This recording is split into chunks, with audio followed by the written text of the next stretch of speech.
Are you ready? Can crush us. It don't really get no better than this the podcast that you're looking for if you're really heavy into wrestling. Hosted by the Mark. Energy that's so amazing. Gotta keep it entertaining. Rep the Can Crusher Nation. Yeah, you know what's going down in the ring. Lights out when you hit a ding ding. Knock 'em out like boom bada bing.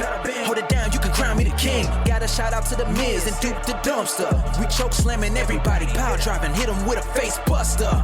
Yeah, this the show you need and it ain't no need for waiting.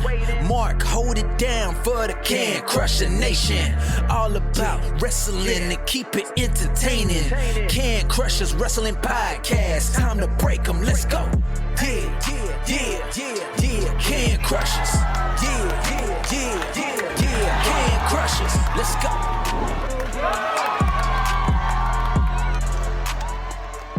And welcome back to another Can Crushers Wrestling Spotlight. I am your host, Mark the Mark Martinez, and get ready. Yeah, I haven't done that in a while, but I saved it for this one. This is going to be a fun interview. I'm super excited. I have the Golden God, Jerry Swirlz, coming on the show, and I'm going to enjoy a Miller Lite with this one because I know that this is going to be fun, rambunctious, and just crazy. I know a little about him. I need to know more, and I can't wait till you guys get to hear some of his antics, I guess you want to say, some of his craziness, some of the people he loves, some of the people that is major in his life. It's crazy as all hell, but we'll get there. Have a drink, because I'm going to have a drink. But first, we have to tell you about Collar and Elbow. Hats, hoodies, tees, all the cool stuff that Al Snow and the Hooligans have at collarandelbowwrestling.com. Maybe I've had one before this one, too. Make sure you use our promo code CANCRUSHERS, all one word, capital C in Can, capital C in Crushers. You'll save 10% when you check out. Yes! Guys, you can find us on iTunes, Spotify, iHeart, Stitcher, any place you can find podcasts, you can find Can Crushers Wrestling Podcast. Yeah! I'm really in a great mood today. If you want to be part of the show, don't forget to drop us an email at cancrusher69@gmail.com or slide into some of our DMs on Insta, Twitter, or the old Facebook. Yeah. All right, here comes Al Snow. I want to get to Jerry really quick, and I want to down this beer. So here comes Al Snow to tell you more about Collar and Elbow, and then we got Jerry Swirlz coming on the phone, the Golden God. Oh, he's got so many more golden things that you don't even know about. Here comes Al. Wrestling. A love and a passion we all share. I've started a wrestling brand. The wrestling brand. A brand founded on the aspects of wrestling. Two entities working together to create a product that connect emotionally for people everywhere. Collar and Elbow is the brand. Passion and love for wrestling is the drive. I am Al Snow, and this is Collar and Elbow, the wrestling brand.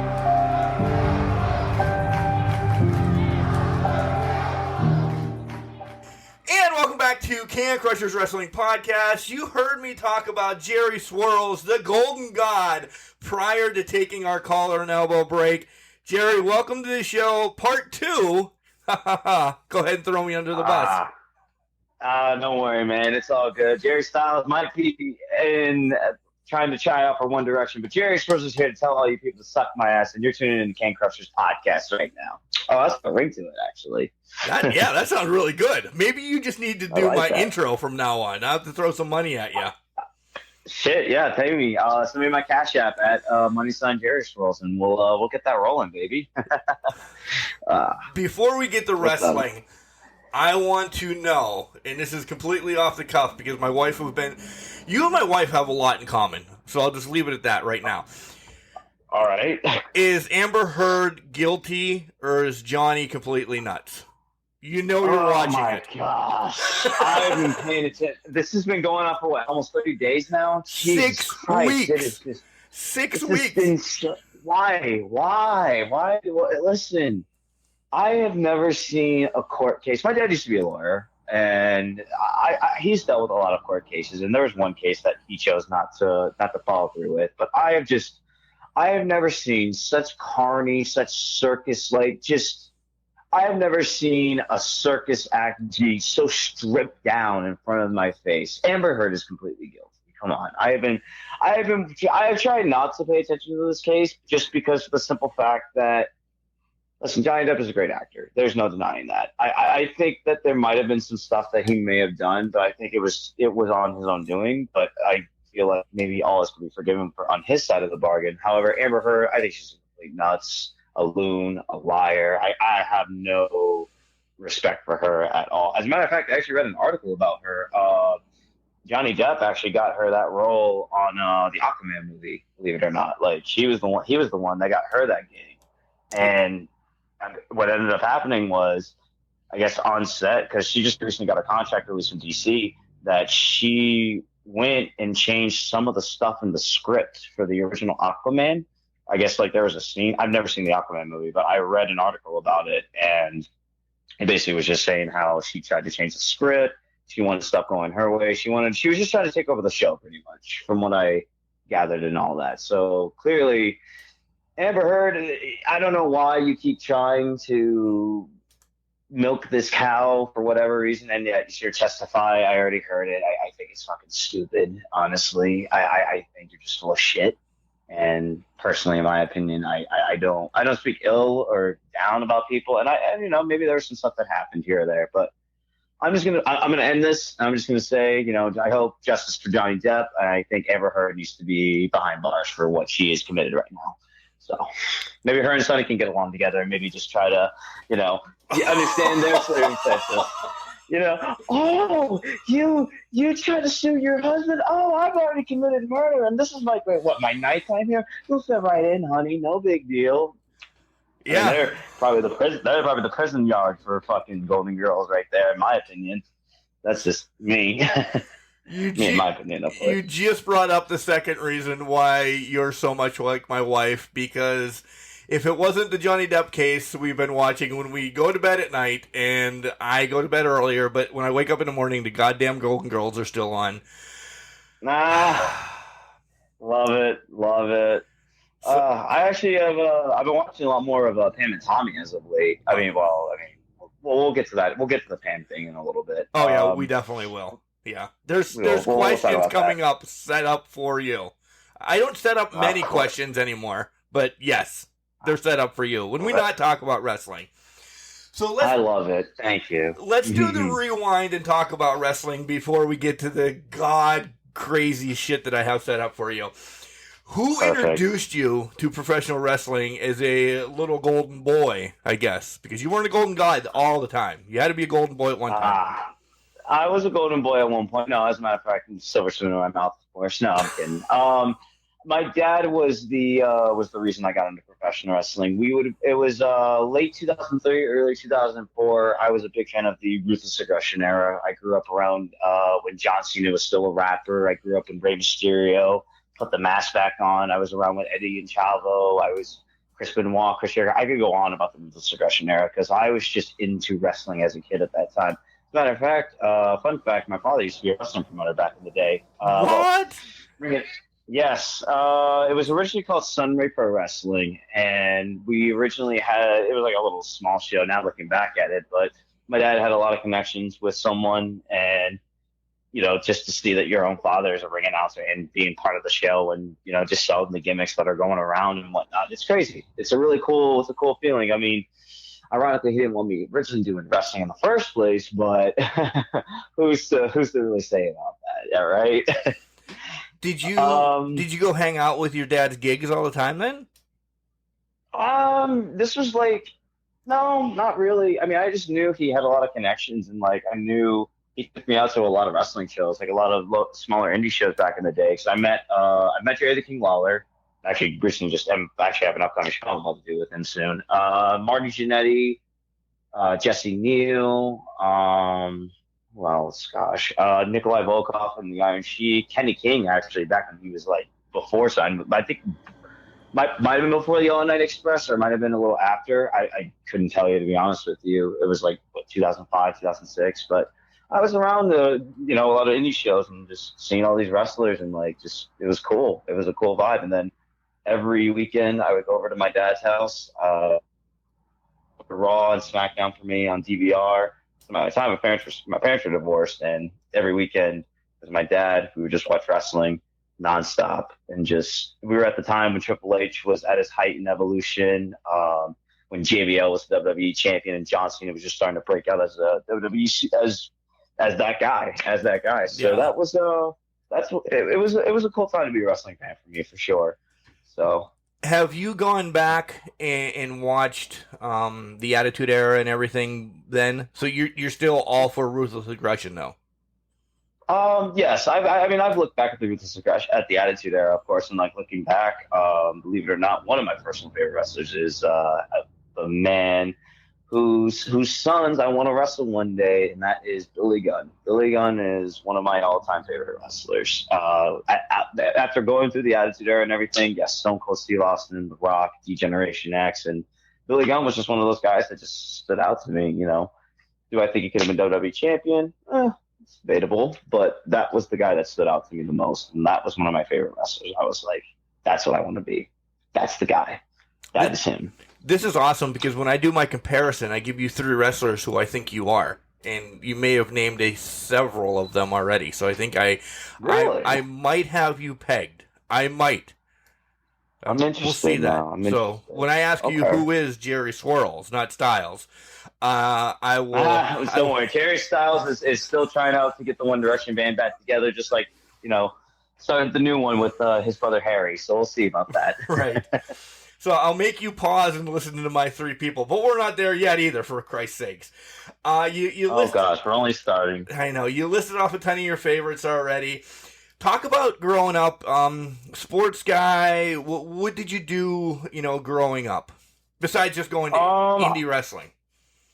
I was into Little League Baseball, actually. I was always an outfielder. I remember one time someone hit a ball, and I had my baseball cap on sideways. Actually, prior to this, we were at baseball practice, and me and this kid, we were just tossing the ball underhand, overhand. And when I went to throw the overhand, I extended my shot, and we were only like maybe 4 or 5 feet apart from each other. So I went to go hit him, throw the ball. It hit him right in his eye, and I felt so bad. It was in front of his dad, who was a coach. It was in front of my mom. I felt so bad. And then literally, as it came back to one of our games, I think it was at our home game, the ball got hit, and I remember I'm trying to hold my arm up. You've ever seen in the movies where the kid in the Sandlot has to mitten up as high as he possibly can, but it overshoots him. Yes. And it completely missed this. In this case, it's shooting and it's coming right at me. It goes past the mitten. Bam! Just hit me right in my eye, and I was just out cold as a kid, man. And it was horrible. I remember just waking up and I remember crying, but I also remember just what the hell happened? Shit, I just got hit with a fucking baseball. And this was me 4, 5, 6 years old or something like that. So and your teammate, you blackened his eyes, now laughing at you, saying "good for you." Yeah. Oh, absolutely. Yes.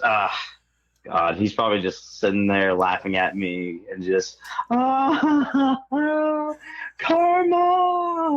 At the time, that's how I didn't even know what karma meant at that time either. So that's something. Well, it sounds like you had a rifle. Were you in right field then? I was a righty, but I was always had my glove on the left. So I don't know. I don't remember. I still have all my baseball trophies. Actually, as a matter of fact, I got one of them standing up on my TV stand. So, I don't know. Nice. As you progressed, did you play in high school any sports, or I'm not knocking? Were you the drama guy? Because wrestling is a performance. Of course, it's an art. It is a type of art that people get into. No, I was actually, believe it or not, I was into AFJ ROTC. I was an airman in Wow. ROTC in high school.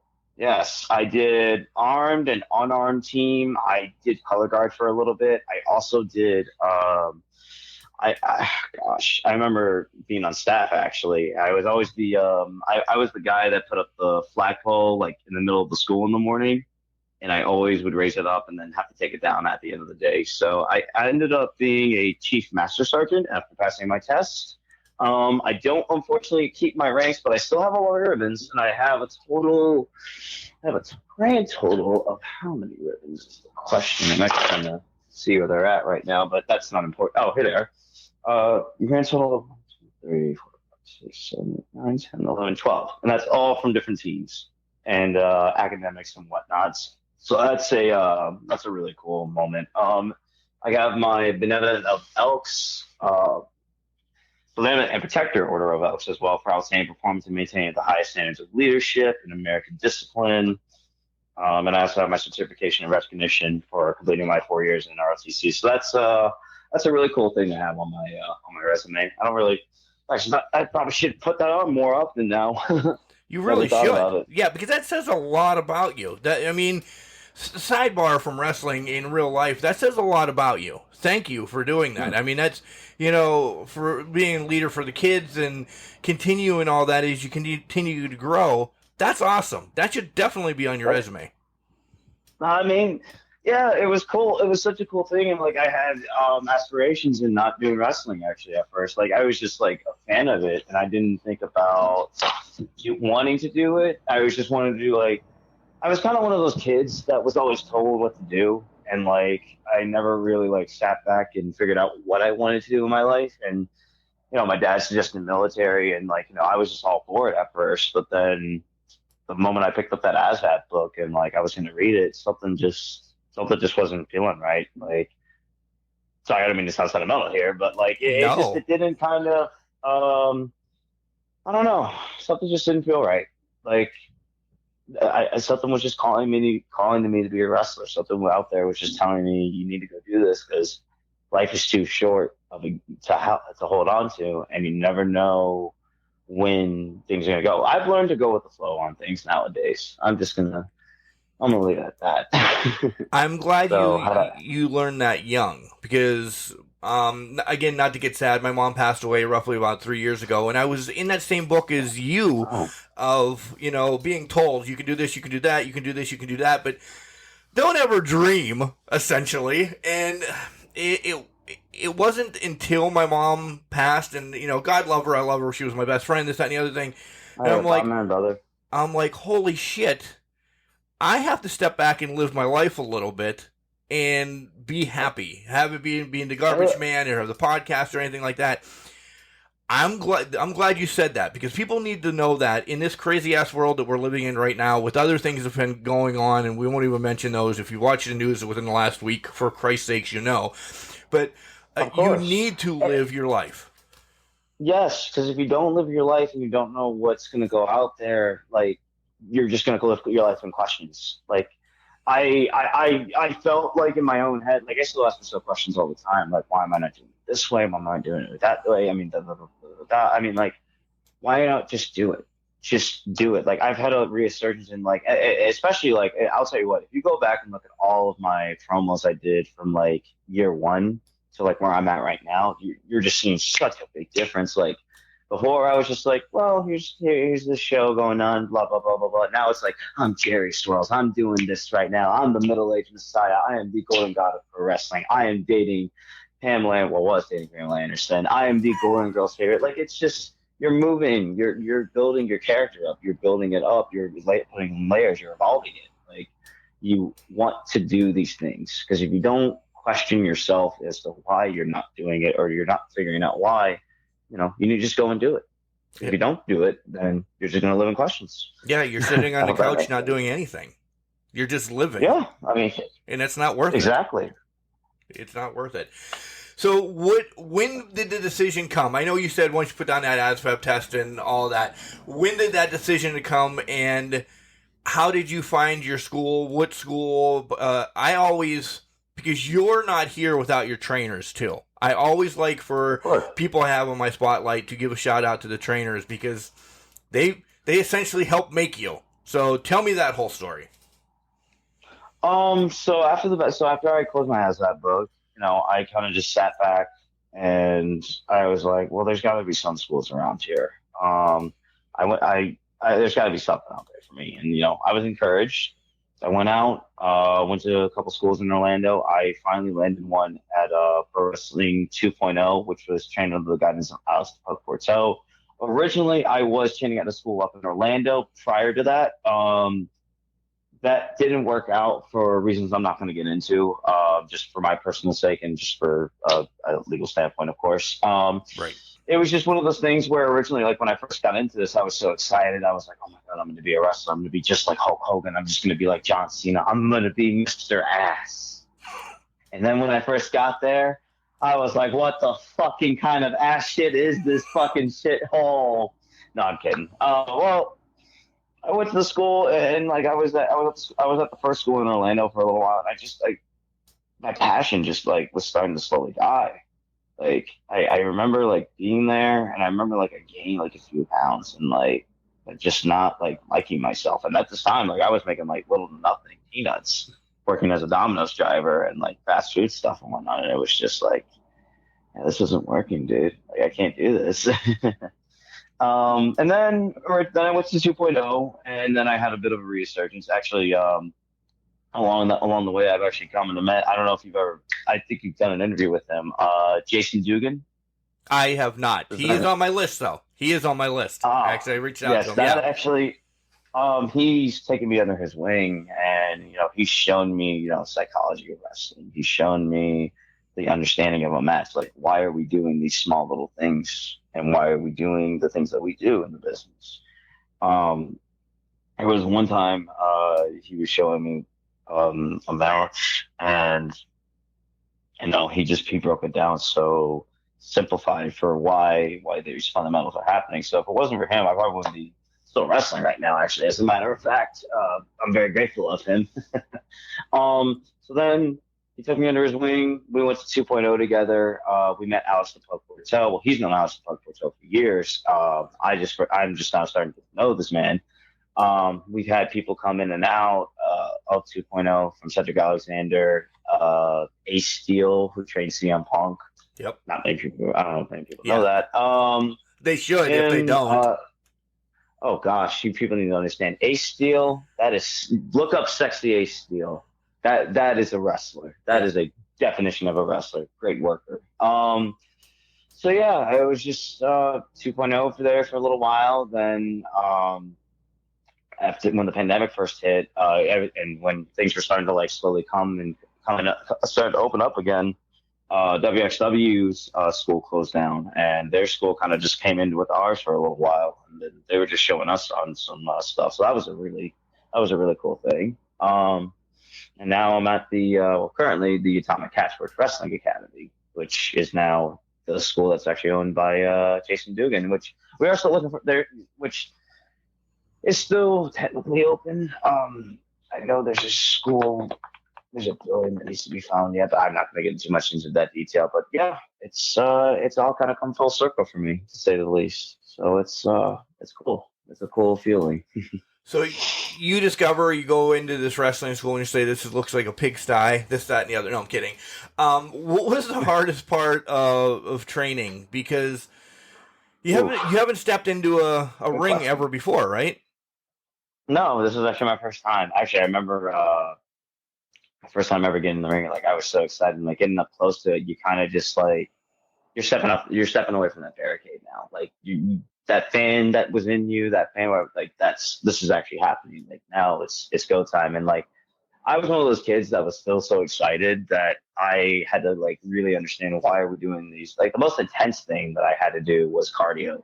Cardio was so intense. Like I remember before I came in that you had to work your way to the ring. Like you would have to go outside, you would have to do push-ups, sit-ups, burpees.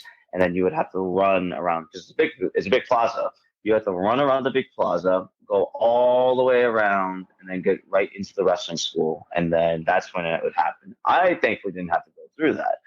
I just had to deal with like cardio and like, I mean, I think I did it one time, and that was at 2.0, but that's, yeah, cardio is probably the most intense thing when you're training wrestling. Hitting the ropes is a lot too. Like many people think this ring is like a trampoline and that it's got spring to it. No, Far that from ring it. is made of plywood. Far from That it. ring is made of plywood. That ring has steel cable ropes. That ring has a very thin padding, and like you're bumping around. Like bumping around was probably.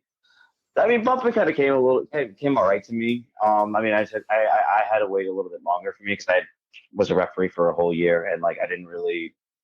I was good. I was okay on bumps. I was okay on. I mean, like getting out first year, like it was just all around. It was intense. Like just having to like have that passion. But I had that passion. That passion never went away. I mean, it did for a little bit, and then somewhere along the line, like when I got closer with Jason, like it just kind of got rekindled, and I wanted to get better. I just wanted to prove to myself that I can do this. So that intense training, like many people don't realize getting into it prior is you want to be conditioned into having good cardio. You want to be conditioned into at least going to a gym at least 3, maybe 4 times a week, and just making sure that your body is in check. You know, that's not just me knocking anybody. There can be big guys. It's just one of the things that Ace Steel taught me is Harley Race said it best. If Harley Race, as big as he was back in the day, could get body slammed by Ric Flair of all freaking people, he could get light for Flair when taking a body slam. So it's just, you know, you got to adjust to your size and just work with the motion, you know, if that really makes any sense. It makes perfect sense. If a wrestling fan doesn't understand that, they're under a rock or in mom's basement. One thing I want to say, and I want to pat you on the back via this phone call, is your body transformation recently has been unbelievable. And I'm not saying that you were, and no knock to King Kong Bundy or One Man Gang or anybody like that. You weren't like obese or anything, but you have really looked great now. Oh, I was a beast. Thank you. I appreciate that. I mean, I wasn't big. I like, it was one of those things where like I kind of had that body of like I didn't care what, and like I was eating what I was eating so much. Like I finally figured out what my problem was. I thought it was all the sugar and stuff. I mean, like you probably have to have sugar, of course, but I mean, like I was overdoing it so much. But like I watched this YouTube video of how to make a prison burrito. I mean, I learned now that it's not really a prison burrito. So basically what it is, and I would eat this a lot, it was a Doritos bag. You would crunch up the Doritos bag, put crushed up ramen noodles, put them in the bag. Then you would take the bag and you would put hot water in it or whatever, and you would just shake that bag up with the water. This sounds so sketchy, so fucking insane. Awful, first off. It sounds horrible. I don't know why. I don't know why in my head I wanted to do this. I really don't know why. And then you put like ketchup and mayo on it, put like some salt and pepper and season. It was so bad. And if you wanted to put a Slim Jim on there too, I guess. But it was just, I have no idea why I ever did that. I think just because like I thought it looked cool, and it was like, yeah, I don't know. I think it was one of those things where I was like, oh, you know, this looks appetizing. You know, I need to bulk up for wrestling, and then. The amount working out of the gym at the salt. time, so it didn't help. The amount of carbs that are in that. Oh my gosh, those are ridiculous. Oh, Ramen noodles alone has like 390 calories, and I would eat normally my go-to for ramen noodles is like 2 packs. So, you know, wasn't really taking care of myself Jesus, at that time. No, not at all. All right, you were obese. You were a fat. I'm kidding. Oh gosh, I was horrid. And you know, I think another thing that I was like. I was just going through it personally in my life. You know, I always had like these weird like crises in my own head. Like, I don't know. I was just kind of in my own little world. And like, I wasn't seeing like the body that I had gained and like what made me lose all that weight. Like, and this goes back to Jason once again, his girlfriend, Reagan Byer, or Callie, I should say. She hooked me up with this, diet plan called It Works, and literally it works. It was a keto plan. I actually still have some. It was a fuel fat. It was just all these keto teas, keto coffees, Sandy Brews, powder packs that I would drink a day. and I would just always make sure to put that in my body every single time. And then little by little, I just kind of like slowly started to steer away from like carbs and whatnot and stuff. I'm actually down to I weighed 245 from March or April of 2020 to now I'm at 175. Damn. That's Yeah. through pandemic. Yeah. That is through pandemic. That is through after pandemic, and that is actually currently right now as we speak. I mean, I was gonna go. I did want to go to the gym today. I was planning on it, but I gotta film content tonight. I mean, there's probably still some time. After all, I do gotta go to work tonight or tomorrow. So Right. All right, let's talk about first match. Jitters, nervous, anxiety driven. What's all going on? Oh God, more like I. So before Jerry Swirlz, so before there was even a Jerry Curls, there was a Lucha Flash. I'm just gonna say, my gosh, the hype behind it. It was like, so I was a big fan of the Flash at the time. Okay. And my trainer at the time had told me you need to wear a hood because people already know you as a referee. So I only thought of two names, and I wanted to do something with the Flash, and I wanted to do something with Iron Man. So naturally, I just I bought an Iron Man mask, and I bought a Flash T-shirt, and I bought gym pants, and I bought my new wrestling boots that I had just gotten. I mean, it didn't match the color of the gear, mind you, but is this match anywhere that we can see it? Look up, see. Yes, there actually is. It's definitely a battle royal that I made my debut in, but actual one-on-one match. I think it's so hard to find. I gotta look it up. Brendan Black showed it to me a long time ago. I gotta pull it up. I actually sent it to you to Messenger. Okay, yeah, we'll make sure we tag this online then. Yes. So anyway, long story short, pre-jitters, the Flash theme from the actual TV show is playing. I'm about to go hit the curtain. The battle royal is already like thinning out at this point. I go running. I hit the guardrail. And I try to just regain my composure. I'm like, no, this is my moment. I'm going to do this. And I'm just like a ball of fire. In my own head, I'm thinking like I'm Mil Mascaras or Blue Demon Jr. just coming in their house of fire like Lucha or Kalisto, Lucha, just throwing these wild haymakers. Oh, it was bad. Actually, you're Titus O'Neil sliding underneath the ring, right?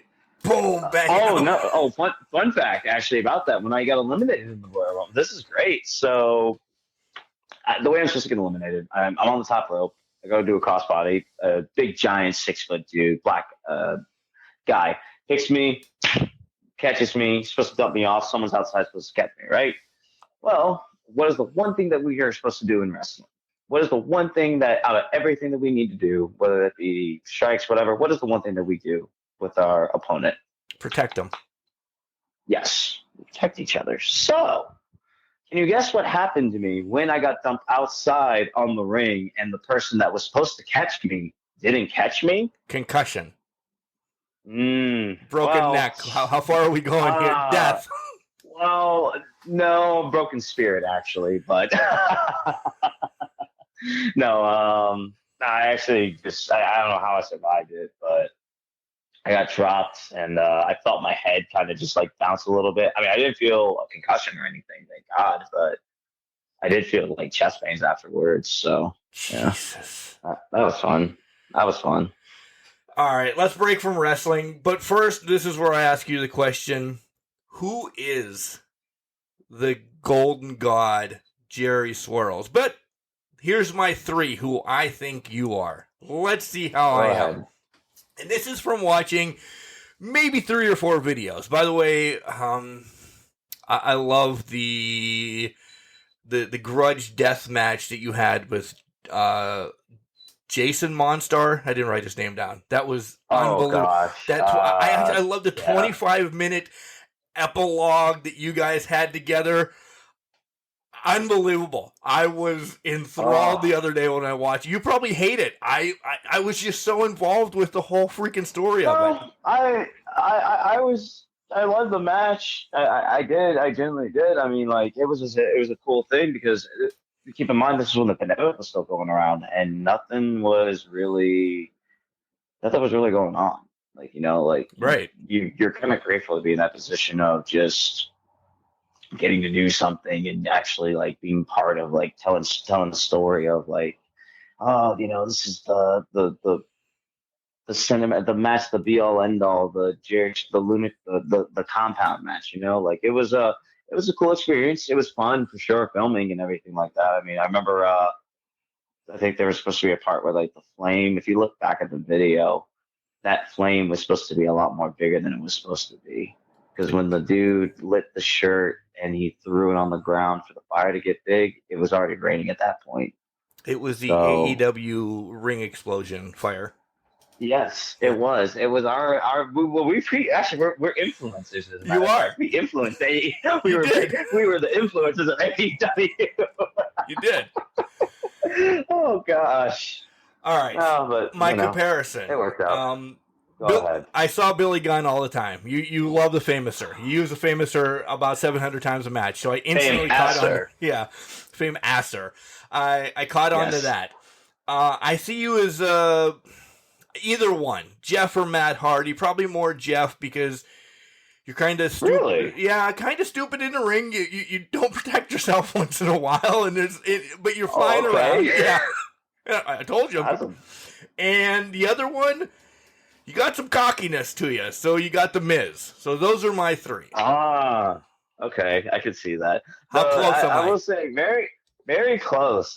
Jeff Hardy kind of threw me off. That threw me off a lot. I was like, wow, like that's one of my favorite wrestlers. Like I grew up around like one of all time, like of all time. Like that's my guy. Never know. I would love a dream match with Jeff Hardy one day, but you know, time is only of the essence, as I can say. Yeah.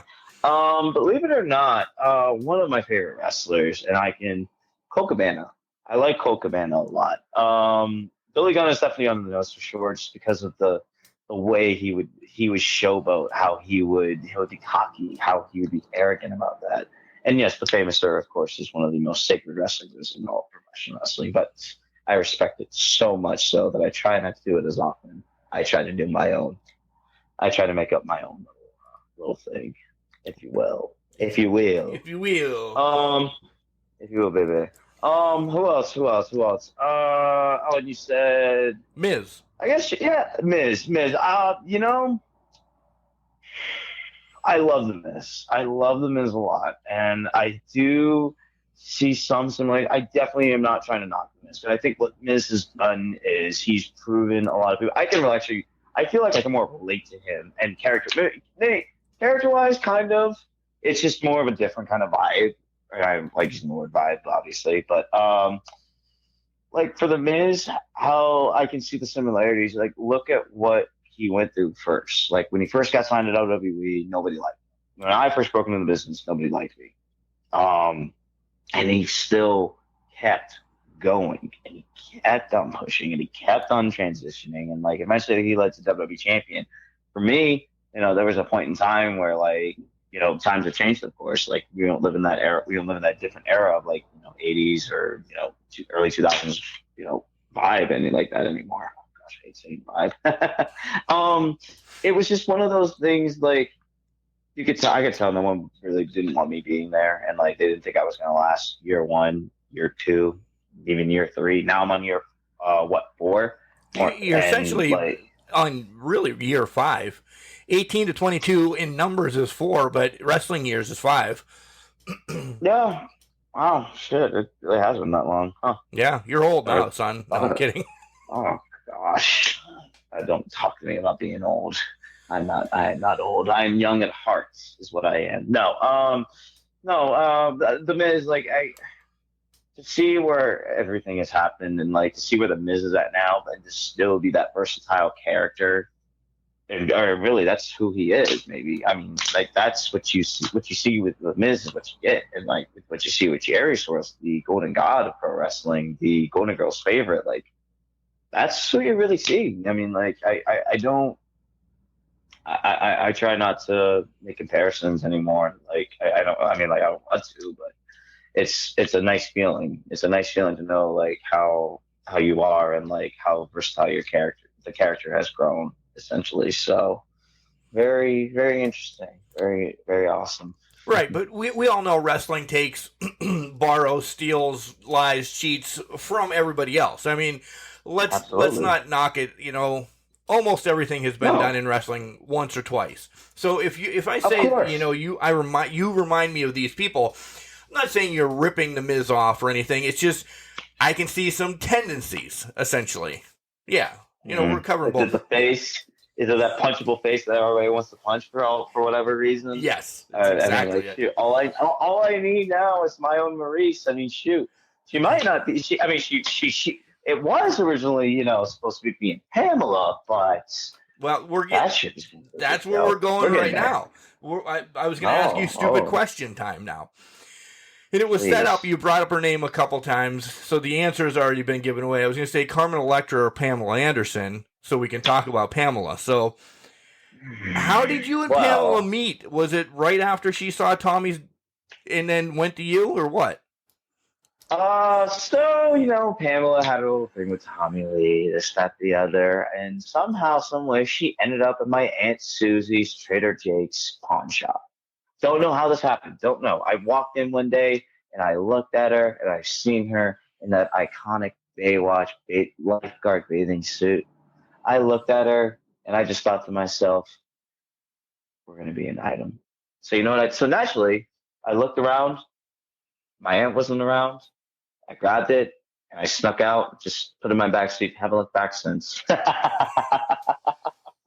Nice. and then, and then the big reveal when Jerry Curls at the time was releasing the nationwide um, company, program, brand. The first sponsor was going to be Pamela Anderson, without a doubt. No question about it. Obviously, I took her around. I took her out. I took her to Denny's. I even took her to IHOP, as a matter of fact, with a bucket of with some chicken and Nice. some. Classy Yeah, it was guy. great. Very classy. Oh my gosh. Oh, but then she has the tendency to come up to me and say that I'm a control freak, which I'm not a control freak. I like to not think that I am. And then she smacks me right in my face. I was like, "Are you kidding me right now in front of people?" So then she started to put her hands on me, and then it just led to it just I ripped her in half. I ripped her in half like a piece of cardboard, and I had to tell her how it was. You know, some things are just not meant to be. And then 4 years later, we get back together. I pick her up on a plane. I buy her sushi, $50 worth, by the way. And naturally, it's just I thought things were fine. I thought things were great between us. And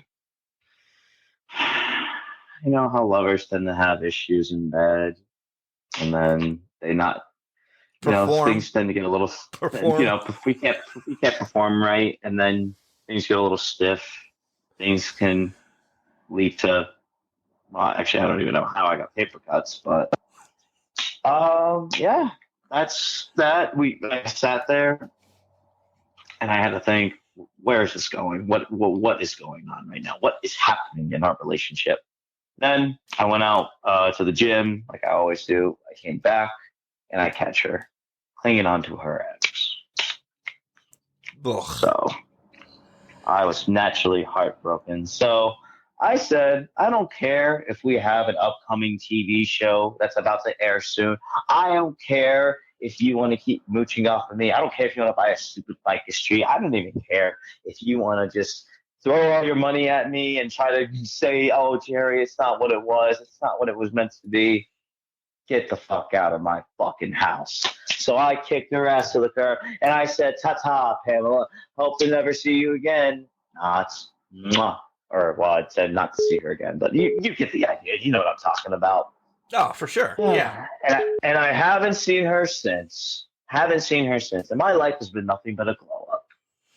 And everybody has been seeing it too. These thrusting and busting hints. So, there's that going on. Well, leads me into kind of the next question. Did Pamela know about the Golden Girls ever? Did she, maybe that's why? Because you were going from Pamela to 4 she knew. distinguished She knew women. about the Golden Girls. She knew about the Golden Girls. And I think she realized I wanted more. Right, She knew I wanted too. more than just Golden Girls. I wanted grandmas. I want middle-aged babes. I want to be that fine-aged wine man that takes a nice grandma or a nice middle-aged babe out for dinner, and I can show them all the cheesecake that they could possibly get with me. So if you're watching this podcast right now, any grandmas or any middle-aged babes, my DMs are always open. And you never know. One of you lucky ladies might get my phone number. Well, that was you answered kind of 2 of my next questions, but we're gonna ask them anyway. Go ahead. How much cheesecake do you eat? How much cheesecake do you eat? Again, this is all because of my wife. Because I nothing against the Golden Girls. I don't know much. I'm like, I need Golden Girl questions. She's like, here. My cheesecake macarons is at least maybe every 2 weeks, at least once or twice a week. I'll buy like a slice of cheesecake. I'll sit down. I'll caress it with a little bit of chocolate sauce. I'll probably just get a fork and I'll slowly cut down that nice cheesecake. And I'll pick it right back up. And I'll take that first bite. And its satisfaction is all it is. Sorry, that's a little bit too weird. That got really, yeah. You got a little intense there. You got a little intense right there. That cheesecake. Sweating over here now. Oh my gosh, yes. The intake of cheesecake is less than I thought. It really is. It's a lot less. Yeah. Well, I mean, look at my body for crying out loud. Right. It should be. It should be.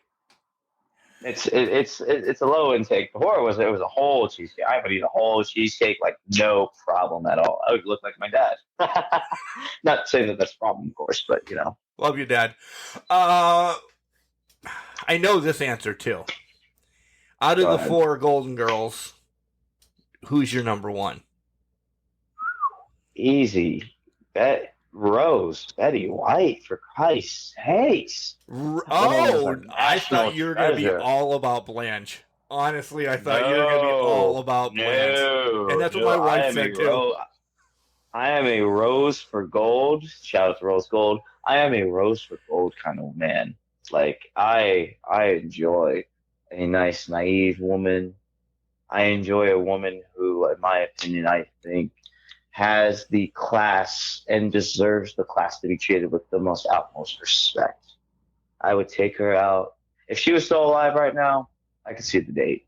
I could take her out, a nice restaurant, buy some fine wine, unwind, probably some nice steaks if she can bite it. Of course, I'll probably just sneak up behind her and just slowly but surely cut the steak for her so she doesn't have a problem eating.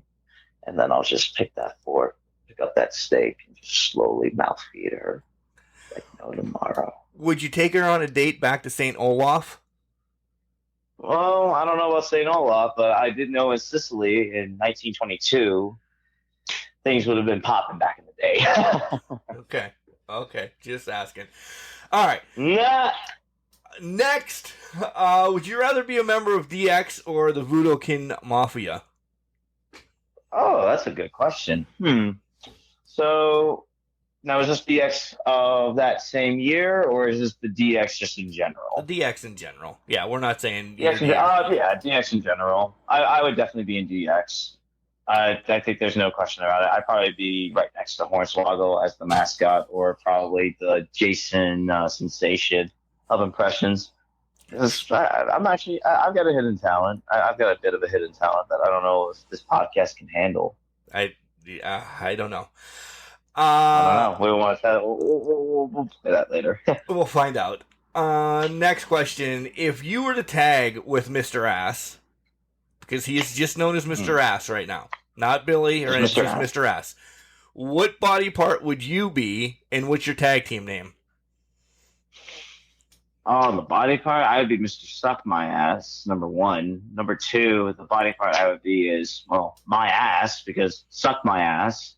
And our team name would be the Ass Men, because God forbid, sooner or later, if we ever time jumped with Billy Gunn in his prime and Jerry Swirlz in his prime right now against the Ass Boys It'd be prime ass. It would be prime ass. It would be prime ass. Prime ass.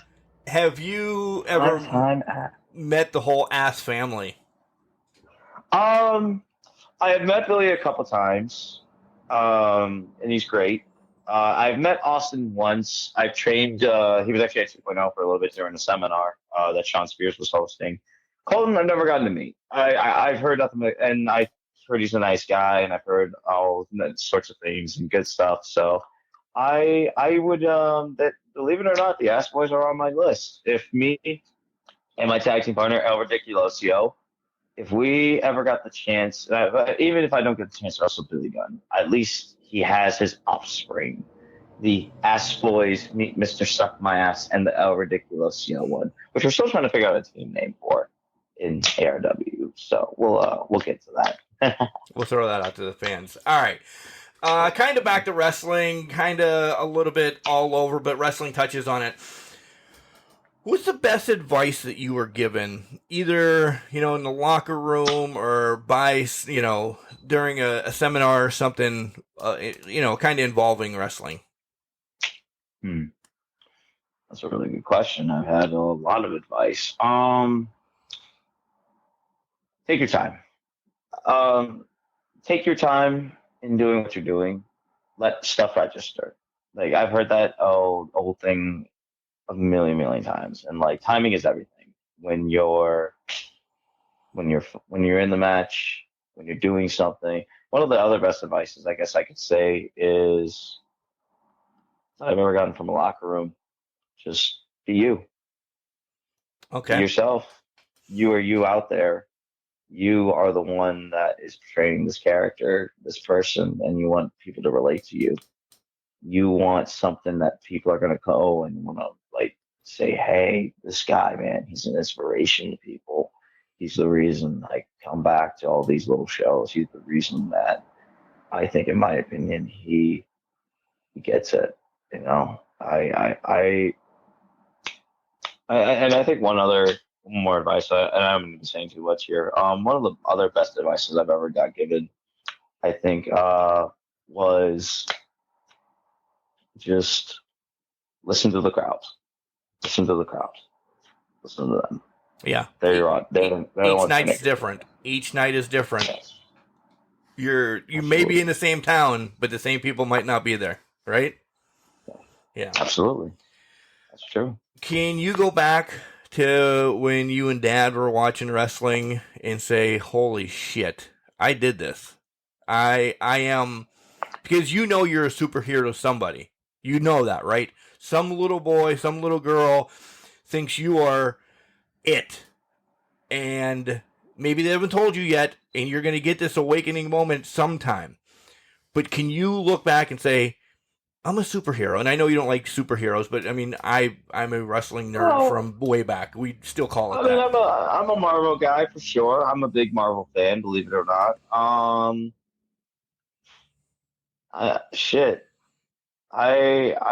one to just.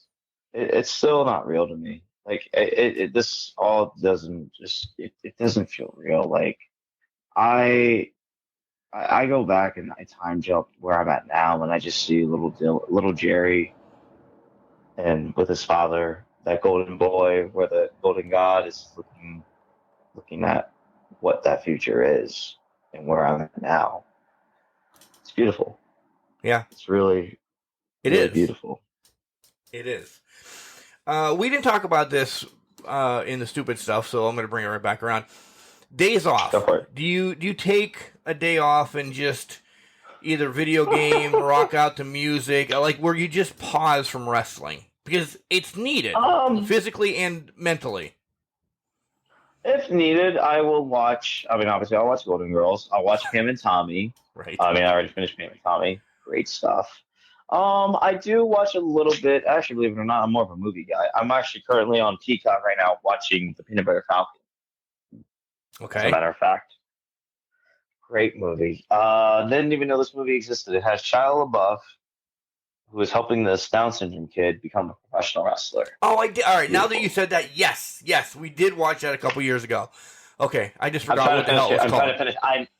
I am at the part. I don't know if I can give spoilers out here, but I will say go check it out. I am in the middle. I'm in the middle of the movie right now as we speak. So it ends great. Let me just tell you. Now that it's rolled back into my head, it's I cry a lot. I've seen multi. I do like superheroes. I do look at. I used to read a lot of comic books a while back, and I like to read too. Naturally, one of my favorite, I guess, superheroes of all time is the Flash. I mean, shoot, that's one of my favorites. Did you go see Doctor Strange: Multiverse of Madness? I have not. You have not. I don't know why yet. But I need to. Don't kill me with it. I won't. I'm not going to kill you. I'm just going to say, you will love the movie. You will love the movie. I'll just say that. You will love it. Okay. That's essentially what I've heard from everybody. They're like, Mark, why the hell have you not seen it yet? I'm like, I don't know. It's so good. It is a good movie. Have you watched any Moon Knight or Hawkeye? Yes. Yeah. Moon Knight, I love Hawkeye. Was one of my last superhero shows I watched. I'm having a hard time getting into Moon Knight. I don't know what it is. Like, it's not something just doesn't appeal to me about it. I don't know. I mean, it's ironic. I can be in insomnia at times, and when I do have my days off, I just don't sleep. I don't know why. I just don't. Maybe because you're just mentally exhausted or physically beaten to hell that you have to say, okay, body shut down. Not just Johnny Five. Well, not even that. I'm planning on what my next move's going to be. Well, I'm planning on what my next. I'm always planning ahead, baby. All right. This is actually a good quote. This goes back to one of the quotes. I'd rather eat well than sleep well, I guess is a good way of saying about it. I guess when Triple H cut that infamous promo when him and Seth Rollins were getting ready for their match at WrestleMania, and he said he doesn't understand why these kids, are afraid of success. Why not rather eat well than sleep well? If you're a millionaire, you're a supervillain. If you're a billionaire, you're the Antichrist. Why is success so hard to eat? You want to eat success for breakfast. That's what I'm all about. Yeah. Not many people brought that up. I like that. Nobody has brought it up actually on the show, but even in general in life, they need to more. Why is this such a? And I had to learn this now. I still have my moments, but I try to kick myself. Why not? Why wait on the stuff that you want to get when you can go get it in front of you right now? Do it. Time. Yes. Yeah. Fucking do it. Fucking get that shit. Don't let naysayers, don't let Debbie Downers, don't let a little thing in life hold you back. Don't let something that doesn't seem impossible, not possible, because anything is possible. Don't dwell on shit in the past either. No, absolutely. You can't dwell on the past. But yeah. You've ever watched Tyler Perry's Medea? I have not. Oh gosh, I was gonna say I had a quote. That doesn't mean other people have not. Maybe they'll get it. Give it to me. Well, all right. Well, Tyler Perry's Medea once said, "People are like leaves on a tree. Sometimes they're seasonal. They come and they just blow away, and then new ones will grow back. Now, branches, you got to be careful with those. Branches, you got to make sure that them branches don't trick you, because sooner or later, them branches are going to fall out too, just like in the seasons. Now, the roots, they're the most important. But the roots are what was grown from that tree. Those are the roots that have stuck by you from beginning to end, no matter what. Those roots that were planted as baby little seeds that have sprouted into a big blossom tree over years, they're the ones that are going to stick by you. Those are the real thing. That's the real that you need to stick by with. See, I didn't watch the movie, but I completely get it. That's deep life shit right there. That's awesome. I'll send, if I have a chance to, and I'll find it on my phone, I'll send you the motivational speaking thing about it. But anyway, we might have. I feel like I've gone over your time actually. No, we're good. I have a couple more questions. Yeah, I can go as long as I want. Yeah, I can. If you're all right. This is your show. All right. This is your show. This is great. I love it. Good. If you could change one thing in professional wrestling. And I'm talking about some of the deep stigmatisms and some of the shit that continues to go on. Maybe bad guy locker room, something with the girls, something race, color, ethnicity, anything like that. What's one that still has you grinding your gears in fucking 2022? I mean, come on, people, wake up. The one thing that has me grinding my gear, ego. I'll say it, ego. And, everybody has to have an ego in wrestling, but sometimes wrestling, there is stuff that can be done right for the story, for the fans, for the people that are invested in you. Yes, you have a job to do. Yes, you need to do the things that you are taught. Yes, you have something that you need to do, but also consider the story, consider the people that are involved. I'm not gonna get into the situation of what recently happened with such and such and such and such on certain big platform wrestling promotion here or there, blah blah blah. I'm not gonna get into that. Yeah, no, I don't want specifics. Okay. I'm just saying I'm not gonna get into it. I'm just gonna say we all have jobs to do. We all need to do them. I think that there is room for a story to be told. There are still stories out there for people to do. I think that if the fans know that it's right, the fans know that it's right. They're a lot smarter than we used to be. And I don't mean smart It's just what I think. What I'm saying is, like, yes, we have a business we need to protect. Yes, we have a business, but something about it is just like, why are we not adapting to? We can change people. We can change things around the business that can evolve. And yes, wrestling is so oversaturated. I wish that is the one thing that I want to stop. Oversaturation. We have too many wrestlers. Too many fucking wrestlers to follow up on. Not saying that it's a bad thing. Not saying that you can't be a fucking wrestler, but there is too many. There is too many. I wish we could just find like a small middle path that could just keep a medium. Like, this is how many we have. This is what, there's too many of us. There is just too fucking many of us. But that's also not to our detriment. We have there's multiple wrestling schools. There's multiple fucking wrestling promotions. There's multiple wrestling. We're growing. I think the business is growing, and to a certain extent, I really don't think anything needs to change other than the evolution of it. I think we need to adapt. Otherwise, the business itself will perish, I think. But it's such a touchy subject that it's so hard to really narrow it down to something, No, I get all of that. I really do. Because it does. I mean, there's a lot. We're 3 hours north of Pittsburgh, 2 hours south of Buffalo. So that's where we are, in the middle of the nowhere, Pennsylvania. So I frequent a lot of shows everywhere around that area, and I see that. We're little up here. And some people think that they're Hulk Hogan, and you're not. You need to check your shit at the door.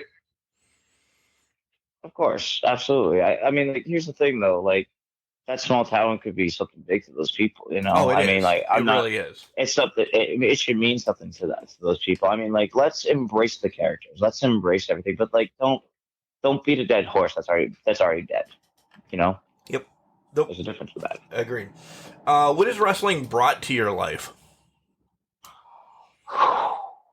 A lot of change, a lot of confidence in me. Reassured, undeserving confidence, I guess you could say. There's so much that wrestling has brought to me. It brought out a side of me that I didn't think I had again. I used to be such a social butterfly. Then as I got older, I kind of stopped. And then with wrestling, it kind of just made me feel like I could still be that guy again, still be that kid again. It gives me a warm feeling of hope. Okay. That's what I feel. And that's a great feeling, because if you continue to have that feeling, that gives you the drive to keep going and going and going, which relates to my next question. What's the goal for the remaining of 2022? Well, my remaining goal for 2022 is get Jerry Swirlz bigger, keep getting bigger, and then hopefully by next year or two, I'm on I'm on a platform, whether that be Impact Wrestling, whether that be the new Ring of Honor, whether that be anywhere, and any platform. So Impact Wrestling is where I want to go. Many people want to go to WWE. Many people want to go to AEW. I want to go to Impact. I want to go to Impact Wrestling. I want to be one of those guys that helps a company like them and still keep the transition going. Like, I want to be in that company. I want to be there. So I know so many people there that have come to Atomic. I've talked to them and I've understood and I've tried to figure out what do I need to do to get there. I'm going to damn sure get there one day. I don't know how. I'm going to do it. Doesn't mean I'm not going to give up. Doesn't mean that I'm not going to keep hitting myself on a brick wall. It just means I'm going to eventually have to find a tool or something, or just use my own hands to break down that wall and say, hey, I want to be on Impact Wrestling. I want to get there. I will get there one day. That's my goal. That is where I want to be one day. You have to speak it into fruition. I agree with that 100%. 100%. That's the way, like I said, not to rewind this, but like 3 years ago, my mom passed, and now I'm speaking shit into fruition. I've told you, and I don't like to boast, but I've told you how many listeners we have roughly per week. I continue to want to grow that in my head, and one of the days I want to do this backstage, and it's slowly working itself into it. I'm strapped. Strapped. That's the wrong word to use. I'm now linked with OVW. I'm linked with the biggest promotion in Pennsylvania, IWC. I've done some stuff for other little things. Like, they know me now. That's cool. I'm getting invited to places to do some stuff. July, I'm going out to Oklahoma. So, yeah, spreading my wings. That's really awesome. And that's the way everybody should be, not just in wrestling, but in life. We started the damn podcast by saying this. Just do it. Don't have a regret. Just do it. 100%. Absolutely. All right. One more, and then it's your time to tell me where you're going to be. You're going to sell shit and tell me all your socials and stuff like that. I already have them. I do want your dream match, but I also put a caveat on it. So you have to tell me who, you have to tell me where, and you have to tell me what stipulation. And I have thrown out, you cannot say Madison Square Garden, because everybody says Madison Square Garden anymore. I agree. I understand that. Can I say the MGM Grand? Sure. You're an asshole. Okay, there we go. I want to get that in there. Let me get that. Let me get where Muhammad Ali boxed at least. Let me just get that on my show. I at least want to go to Vegas. So I never wrestled in Vegas. All right, you're going to Vegas. Yes. Who are you wrestling? What's your stipulation? All right, I am wrestling. Of course, you already know. I think you know who. I am wrestling. Mr. Ass, Billy Gunn, just Mr. Ass when he had gotten that singles run. Oh, man. Ass man. That one, yeah. And it's going to be me and him, and a loser has to kiss or suck my ass match. With Vince's referee. The whole caveat. With Vince's referee. No. We have the Ass Boys. We also have the Ass Men. We have the Ass Ladies. And as a matter of fact, we have Asa Canova, which Asa Canova is basically anything with an ass. Whether that be Lizio, whether that be Cardi B, whether that be fucking anybody, everybody's ass is going to be plastered on the fucking wall as the audience members. Wow. That's I mean, that's a very vivid dream. I mean, I'm not saying that's going to happen, of course, but, that's just a very vivid dream. No, it's just it's MGM Grand, Mr. Ass Billy Gunn. Loser has to kiss their ass. And it's on HBO or Showtime or whatever. Something that can be rated X with all these asses. Something. Yeah, shit hanging out. Of course. Awesome. All right, so where you're going to be, what's going on, sell your stuff, get these people to follow you. All right.